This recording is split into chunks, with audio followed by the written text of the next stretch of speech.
Raucous. Subscribe to Vincent Valentine EX Turk channel.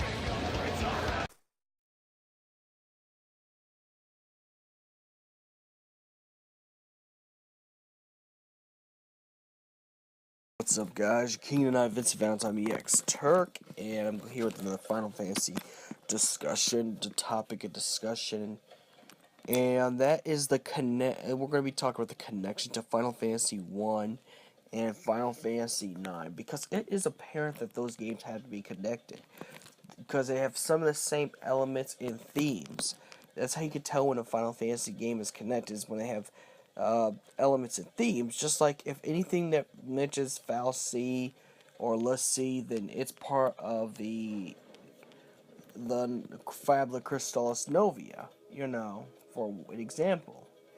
Or if it has any themes that under the table themes, such as how tactics goes into 12, because it's part of that, it means it's still in the same, somewhat in the same universe. Some Final Fantasies are connected to others, just like how 10, I believe 10, and it's actually proven that 10 is actually connected to 7. So, before we get to argument, and I still think 15 is connected to 13, but that's just me. And there's proof there, too, that the Fabula Crystallis Novia affects 15, but anyways, we're not talking about those games. We're going to be talking about the connection to Final Fantasy 1 and Final Fantasy 9. Now, first of all, we still have the Archfiends of Chaos from the first game in Final Fantasy 9 as regular bosses, they're not main protagonists, but you still have to fight the Archfiends of Chaos.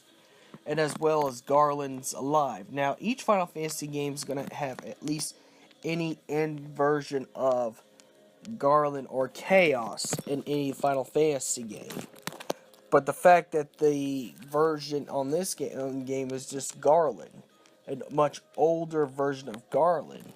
Maybe somehow Garland came back through the time loop in Final Fantasy 1 after, and then stayed in hiding for a while, for a long period of time, until the events of Final Fantasy 9 create the genome race, and that's the monkey tail race that kind of looks like Dragon Ball GT's Super Saiyan 4. I just gotta throw that out there, it does, So Garland waited out for a long time. And this is why I think Final Fantasy IX works perfectly well, bringing the fantasy element. Now, it was kind of controversial because both Final Fantasy VII and Final Fantasy VIII were futuristic games, and you went back to fantasy style, which threw people off. And I can understand the upset, but I think Final Fantasy IX State of Fantasy game was kind of a brilliant idea, because you pretty much put a sequel to Final Fantasy 1 that wasn't there, because all the other games got sequels, other games got sequels, but later down the line, though. But nonetheless, it was kind of brilliant, just executed the wrong way. And I'll always say that Final Fantasy 9 would have been a much better game if it was executed the right way. But we're not talking about execution. We're just saying that it was kind of brilliant that they just pretty much revamped Final Fantasy 1 and Final Fantasy 9 for people who have not played Final Fantasy 1. Because Garland and the Archfiends of Chaos are elements that belonged to Final Fantasy 1 originally. And then the fact we got the job class system back again in Final Fantasy 9. Which, makes more than sense that the universe is connected. And then plus, Terra and the worlds of Terra and Gaia exist in Final Fantasy, in both Final Fantasies. So, it makes a lot of sense, that this could happen. And then the fact that Garland's still the main villain, at least for a while. Well, there's several main villains, which I think that's why people didn't like Final Fantasy IX as much, as because there were multiple, and that's because there was multiple villains in this one.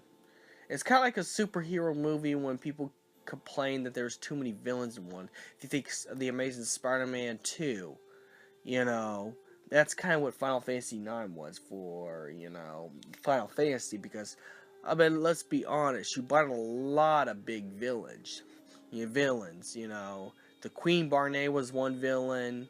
Don't get me wrong, 7 has a lot of villains, but not as much as 9 does, because 9 had Queen Barney, General Beatrix, Kuja, Archfiend, all 4 the Archfiends of Chaos, Garland, and then the one we didn't know until after we beat Kuja, thought it was over, which is Necron, which, again, is another X-Death, and, Cloud of Darkness copy, but anyways, I think Final Fantasy IX was good for what it is, and it bought more into the Final Fantasy 1 lore, a lot more. I just think they could have executed a lot better, to be quite honest. If they didn't have the I don't think anyone's going to really miss not having the Archfiends of Chaos in Final Fantasy IX, considering that Garland and Kuja were the main focus of the bad guys you had to beat in order to save the world, Garland being the maker of Kuja, You had, it should have just been focused on those two. I mean, yes, I see in the beginning of the game it'd be about Queen Barney, because Queen Barney was brainwashed by Kuja, and and General Beatrix works for Queen Barney's army, so it makes a lot of sense that those would be the first villains, and you find out that Kuja was brainwashing them all along, and then you find out Kuja was actually a creation of Garland, and that's what caused Kuja to do all the bad things he did, even create Black Walt's weapon, You find out all the events were influenced by Garland, and I think it would have been much better if it was focused specifically on those two characters. Yeah, start with Queen Barney and all that stuff that happened in the game, but I think it would have been much better executed if it was focused on them instead of adding the Fiends, because, unless you played Final Fantasy 1, I don't think anyone's going to really care to see a return of the Archfiends of Chaos from Final Fantasy 1.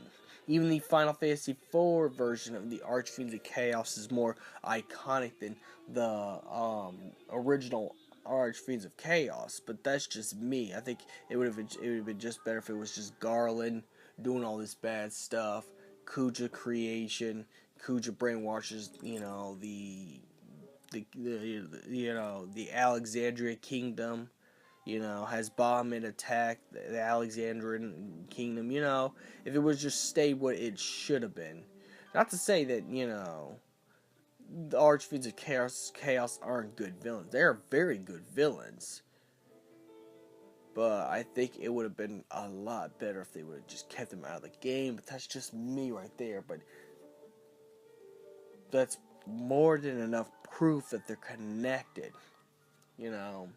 More enough proof, that they're connected. And who knows? Maybe Alexandria, the Kingdom of Alexandria was once the Kingdom of Cornea. And that could also be the reason why Garland made Kuja. And then Kuja, and just, from the scenes, brainwashed and attacked, the Kingdom of Alexandria, pretty much. Well, Queen Barney knew she was going to get betrayed by Kuja, she got betrayed by Kuja later on, because I did get further in that game. Again, I got further. Now I'm facing one of the trees of life in there. I got further in that game, so I do understand Final Fantasy IX lore on its own without looking up a wiki, because I have gotten farther in that game. But that's why I'm here. That's why I'm here sitting my ass telling you the connection between Final Fantasy 1 and Final Fantasy 9 is very apparent. Job classes are back. Old villains from the very first game exist in that world. Meaning that it'd have to be connected, because it would make sense. You know, it's like how Final Fantasy X's connection to 7 is apparent for the fact that there's a character named Shinra in Final Fantasy X too, and then the far play is could be connected to the life stream.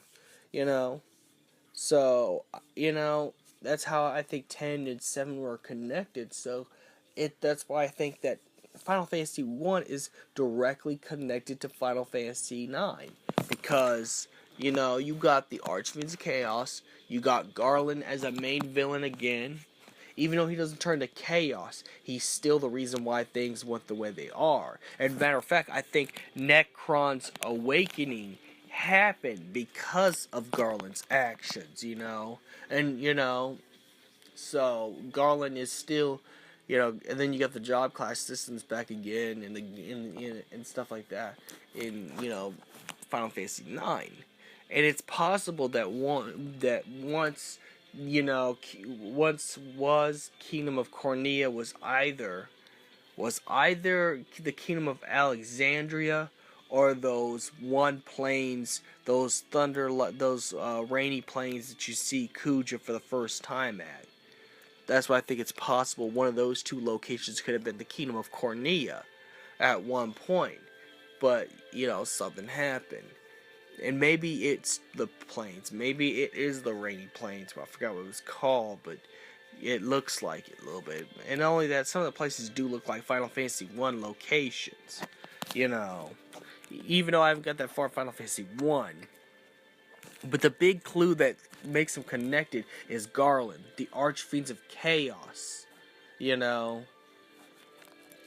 that this is both in a fantasy style world. So that's my whole theory of why I think, why I believe that Final Fantasy 1 is actually connected to Final Fantasy 9. Because all the aspects is right then and there. Now, I think Final Fantasy 9 would have been a much better game if they would have executed this 10 times better than they did. If they didn't it could have been better without the Archfiends of Chaos, because we already got Garland as a villain. We already got our story. We already got a good story basis. Especially the beginning was pretty decent for like a beginning starter. But this is my fan theory, and may the crystal be with you. Let me know in the comments what you think about this. You agree or disagree? Don't forget to like and subscribe and share. Percocet, yeah. Miley Percocet, Percocet, yeah. Miley Percocet, rep the set, yeah. Gotta rep the set, yeah. Chase a chick, never chase a bitch.